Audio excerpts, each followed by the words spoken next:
2022년 12월 19일부터 23일까지 경제신문을 읽어줘. 목차는 부동산, 경제금융, 주식 종합면. 부동산 한 달 새 0에서 1049가구 미분양 청정지역 실종, 수요 탄탄했던 원주도 타격, 내년 이후 입주 폭탄도 부담.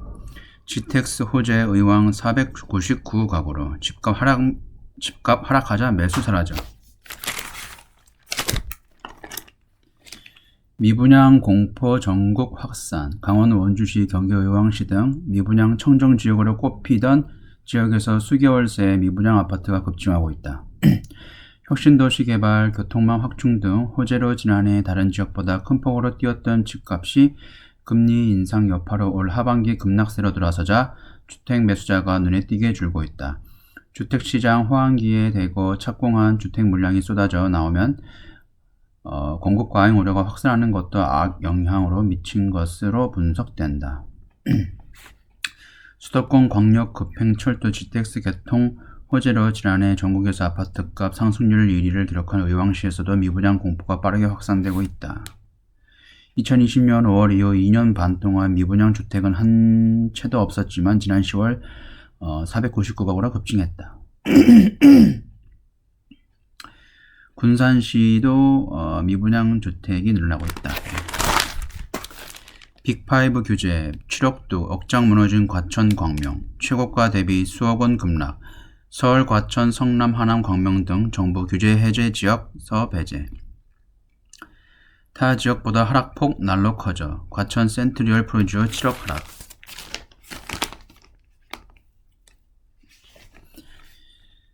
가뜩이나 집 보러 오는 사람도 없는데 규제까지 안 풀린 탓에 집이 나가지 않아 초조해야 하는 주인이 많아요. 경기 과천시와 광명시, 하남시의 집값 하락세가 가팔라지고 있다. 가파른 금리 인상에 더해 경기 다른 지역과 달리 부동산 규제 지역에서도 벗어나지 못하면서 이전 최고가보다 5억 원 넘게 급락한 거래가 속출하고 있다. 지난달 규제 지역에서 풀린 주변 지역보다 그 집값 낙폭이 커지면서 규제 지역 해제를 요구하는 목소리가 높아지고 있다. 정부는 지난달 위축된 주택 거래를 회복하기 위해 서울, 과천시, 성남시, 하남시 등 이른바 빅5를 제외하고 전국 규제 지역을 모두 해제했다. 서울과 4개 지역은 집값이 여전히 부담스러운 수준이고 주택 수요도 많다는 이유로 규제 해제 대상에서 빠졌다.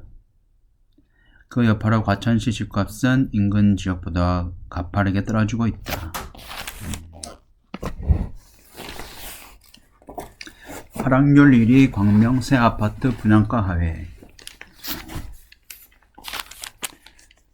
광명시와 하남시 시장 상황도 비슷하다. 광명시 아파트값은 최근 4주간 5.45% 내려 전국에서 하락률이 가장 높았다. 준강남으로 불리는 하남시 아파트값도 가파르게 떨어지고 있는 중이다.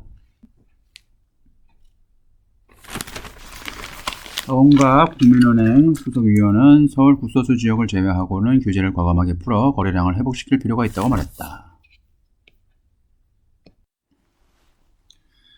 다음 경제금융 주식, 성장주의 배신, 채권금리 꺾여도 안 오르네. 국고채 3년물 한 달 새 0.2%포인트 하락, 네이버 카카오 대래 7% 하락, 코스피 지수보다 더 떨어져 화장품, 건강관리, 미디어 등 실적 개선 성장주로 대응해야.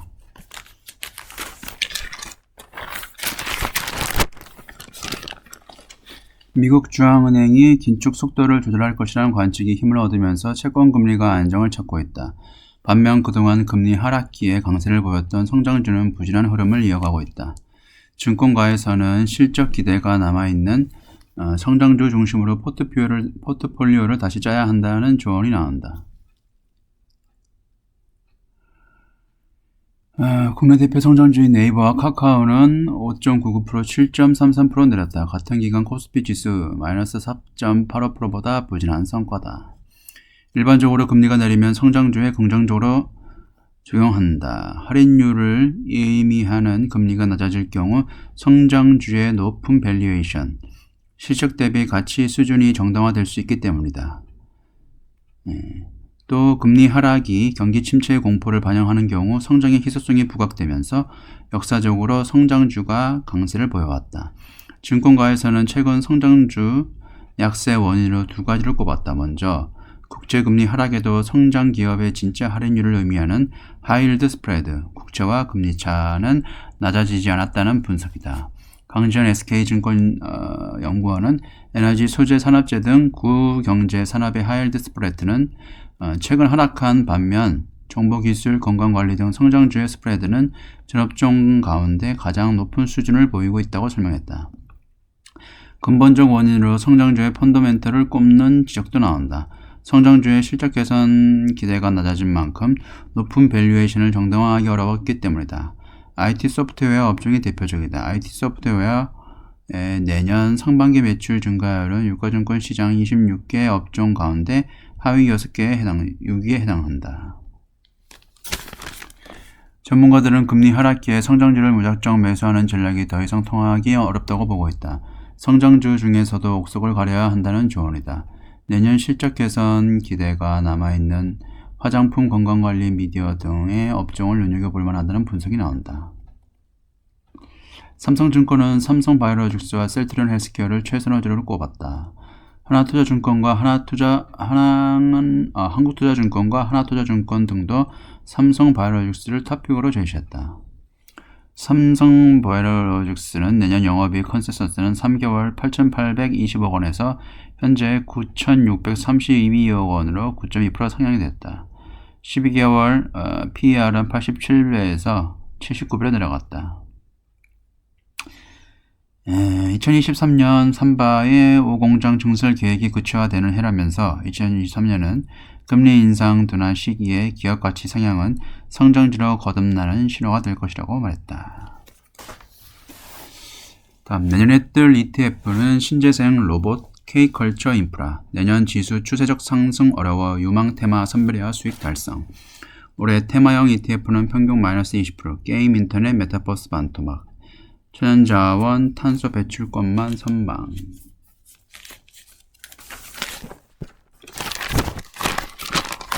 국내외 증시 약세 속에 테마형 상장지수 펀드의 성과도 부진을 면치 못하고 있다. 올 들어 전기차, 2차전지, 반도체, 메타버스 등 뜨는 테마 ETF를 중심으로 돈이 몰렸지만 약세장의 파고를 넘지 못했다. 그나마 ETF 산업을 주도하는 운용사, 지수산업업자, 거래소 등의 주식을 담은 ETF 테마와 천연자원, 탄소 배출권 테마 등만 선방한 것으로 나타났다. 내년 유망 상품으로는 로봇, 신재생 에너지, K컬처 테마가 꼽혔다. 로봇은 로봇도 있고, 로봇스타도 있고, UL 로봇도 있고. 19일 NH투자증권이 자체 분류한 국내 테마 ETF 130여 종을 분석한 결과 올해 평균 수익률은 마이너스 20%를 기록한 것으로 나타났다. 코스피 지수 하락률과 큰 차이가 없었다. 다만 천연자원과 탄소 배출권 관련 ETF는 준수한 성과를 냈다. 전형적인 ETF는 코스피 200이나 S&P 500 같은 지수를 추정한다. NH투자증권은 내년 유망 ETF로 미국 인프라, 그 다음에 로봇, 신재생 에너지, K컬처를 꼽았다. 미국 리쇼어링, 촉진 정책의 수혜를 볼 것으로 예상되는 제조업, 대규모 투자가 장기적으로 이어지는 분야인 자동차, 친환경 관련 산업 등에 주목해 볼 만하다는 조언이다.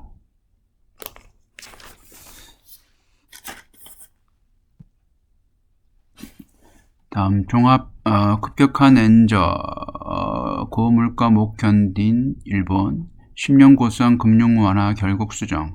일본 장기 금리 변동폭 플러스 마이너스 0.5%로 확대, 사실상 금리 인상. 일본은행의 예상 밖 금융 완화 축소.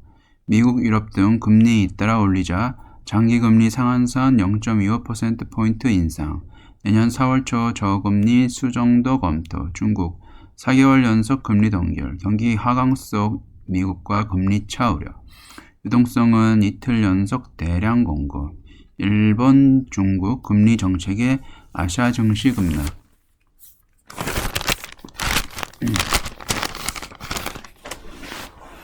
일본이 10년 가까이 유지해온 대규모 금융 완화 정책을 일부 수정했다. 내년 4월 퇴임을 앞둔 구로다 일본은행 총재는 후임자의 부담을 들어줬지만 금융시장은 상당한 충격을 받았다. 중국이 4개월 연속 기준금리를 동결한 것도 아시아 증시에 악재를 작용했다. 일본은행은 20일 기준금리인 단기금리 연 마이너스 0.1%, 장기금리를 0%로 동결했다. 그러면서 장기금리 변동폭을 기존 플러스 마이너스 0.25%에서 플러스 마이너스 0.5%로 확대했다. 일본의 단기금리는 1일 만기 콜금리, 장기금리는 10년 만기 국채금리다. 일본은행은 국채를 시장에서 매매하는 방식으로 장기금리 변동폭을 조절한다. 최근 10년 만기 일본 국채금리가 연 0.25% 수준이라는 점에서 변동폭 확대는 곧 금리 인상으로 해석된다. 일본은행은 이번 조치가 긴축으로의 전환이 아니라 기존 완화 정책을 유지하기 위한 완화폭 축소라고 설명했다. 미국과 유럽 등 주요국이 인플레이션에 대응해 기준금리를 잇따라 올리면서도 일본도 금리 인상 필요성이 제기돼 왔다. 일본은행은 이런 상황이 계속되면 기업의 회사채 발행이 어려워지는 등 금융 환경에 악영향을 초래할 것이라며 장기금리 변동폭 확대 배경을 설명했다. 중국 인민은행은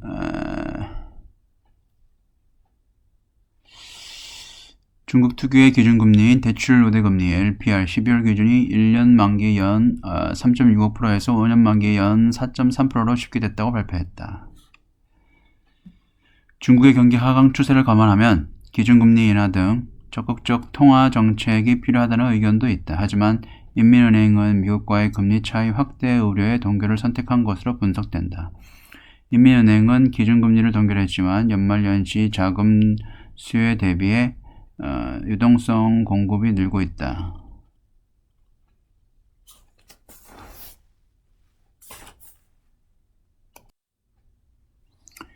두 번째, 2000년 이후 가장 긴 조정 터널, 동학개미 눈물의 엑소덕스, 한국 증시 최악의 성적표, 개인 손실률 평균 22%, 고금리 강달러 이어지고 중국 경기 경착률 우려 겹쳐 순매수율이 3전 25% 하락, 2위 3위 네이버 카카오 반토막, IPO 대여 카카오페이 등 공모가 대비해서 30에서 60% 아래로 추락, 18개월 하락에 개인 이탈 행렬 예탁급 37% 줄고 거래 급감.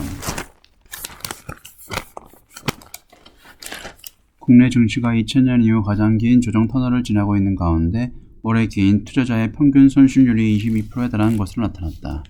미국 중앙은행의 강력한 통화 긴축 기조로 인한 고금리 강달러의 풍파 속에 신흥국 증시가 일제히 무너진 영향이다. 주식 투자를 마지막 부의 사다리로 여기며 유동성 장세에 서둘러 올라탔던 동학개미는 큰 손실을 떠안은 채 서둘러 증시를 빠져나가고 있다. 한국경제신문이 22일 대형 증권사에 의뢰해 개인 투자자 244만 계좌 올해 수익률 분석한 결과 22% 손실을 본 것으로 파악됐다. 올해 개인 순매도 상위 종목의 하락률을 살펴보면 개인 투자자 가운데 올해 수익률 평균 수익률보다 훨씬 큰 폭으로 손실 본 경우가 상당한 것으로 추정된다. 그렇죠? 국내 증시는 1년 내내 강도 높은 미 페드의 통화 긴축 정책에 휘둘렸다. 물가 상승률이 천정부지로 치솟으면서 페드는 지난 3월 제로금리를 포기하고 4차례 연속 기준금리를 0.75%포인트 인상했다. 증시는 제롬 파월 페드 의장의 입에 좌지우지됐다. 지난 12월 파월 의장의 인플레이션은 일시적이라는 말을 처리해야 한다는 발언은 공식적인 강세장의 종언을 의미했다. 국내 증시도 하락 속도를 높였다. 올 10월 기준금리 인상 속도 조절을 시사한 발언은 약세장의 바닥을 만들어줬다. 비달러화 자산 중 외국인이 가장 손쉽게 투자금을 뺄 수 있는 것은 신흥국 중에서도 한국 증시였다고 말했다. 세계 주요국 중 나홀로 제로 코로나 정책을 유지한 중국 경제에 대한 우려도 한국 증시의 발목을 잡았다. 한국 전체 수출액 중 대중국 수출 비중은 25%에 달한다. 1년 내내 지속된 반도체 업황 우려로 인한 반도체 주가 급락도 증시를 짓눌렀다. 반도체가 힘을 쓰지 못하는 국내 증시에선 테마주만 활개쳤다. 2차전지 테마주가 올해 국내 증시에서 가장 높은 수익률을 기록했다. 줄이는 동학개미 엑소더스, 투자자는 2000년 닷컴 버블 붕괴 이후 최악의 조정장을 통과하고 있다. 하락폭만 놓고 보면 2008년 금융 글로벌 위기 마이너스 40.73%대가 올해보다 컸지만 당시 하락장은 1년 만에 마무리됐다. 세계중앙은행이 금융위기 극복을 위해 펼친 저금리 정책 덕분에 2009년 코스피 지수는 다시 49.65% 반등했다. 하지만 작년 하반기부터 시작된 증시 조정은 올해 말까지 1년 6개월간 이어졌지만 여전히 현재 진행형이다. 2000년 초 닷컴 버블이 꺼지면서 1년 9개월간 이어진 하락장 이후 가장 긴 조정 터널이다. 동학개미는 서둘러 떠나고 있다. 올 초 71조 7천억 원이었던 투자자 예탁금은 지난 20일 45조 3천억 원으로 1년 새 37% 급감했다. 거래대금도 말라붙었다. 22일 유가증권 시장 거래대금은 5조 9,640억 원으로 10조 원이 넘던 올 초 대비 반토막이 났다. 네, 이번 주는 여기까지고요. 지금까지 시청해주셔서 감사합니다.